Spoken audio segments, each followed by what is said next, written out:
கர்த்தருடைய நாமம் மகிமைப்படுவதாக. இந்த புதிய நாளுக்காய் கர்த்தரை நன்றியோடு ஸ்தோத்திரிக்கிறேன்.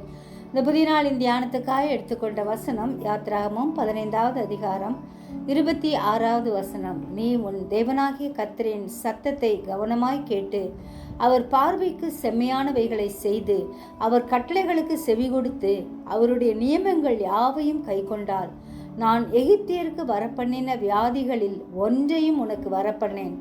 நானே உன் பரிகாரியாகிய கர்த்தர் என்றார். ஆம், நம்முடைய தேவனாகிய கர்த்தர் அவருடைய சத்தத்துக்கு நாம் செவி கொடுக்க வேண்டும் என்று விரும்புகிறார். நாம் கர்த்தருடைய சத்தத்தை கவனமாய் கேட்டு அவர் சொல்வதையெல்லாம் செய்தோம் என்றால் அவர் நம் அப்பத்தையும் தண்ணீரையும் ஆசீர்வதிப்பார். வியாதியை நம்மை விட்டு விலக்குவார். ஆண்டவருடைய கற்பனைகளுக்கு கீழ்ப்படிந்தால் ஏற்ற காலத்தில் முன்மாறியையும் பின்மாறியையும் கட்டளையிடுவார்.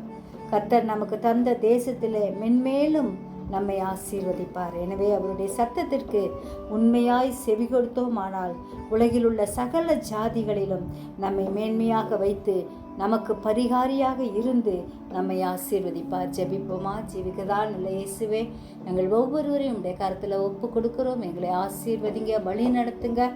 அப்பா ஆண்டவரே, உம்முடைய சத்தத்துக்கு எப்பொழுதும் செவி கொடுக்கிறவர்களாய் காணப்பட கர்த்தர் கிருபை செய்யும்படியாய் கெஞ்சுகிறோம். உடைய கட்டளைகளுக்கு ஆண்டவரே கீழ்ப்படிய எங்களுக்கு கிருபை செய்யுங்க.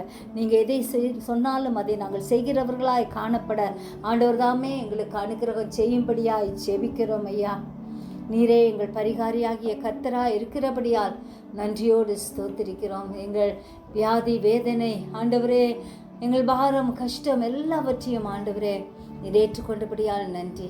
எங்கள் ஒவ்வொருவரையும் ஆசீர்வதியும் பாதுகாத்துக் கொள்ளும். இயேசுவின் மூலம் ஜெபம் கேளும் பிதாவே, ஆமென்.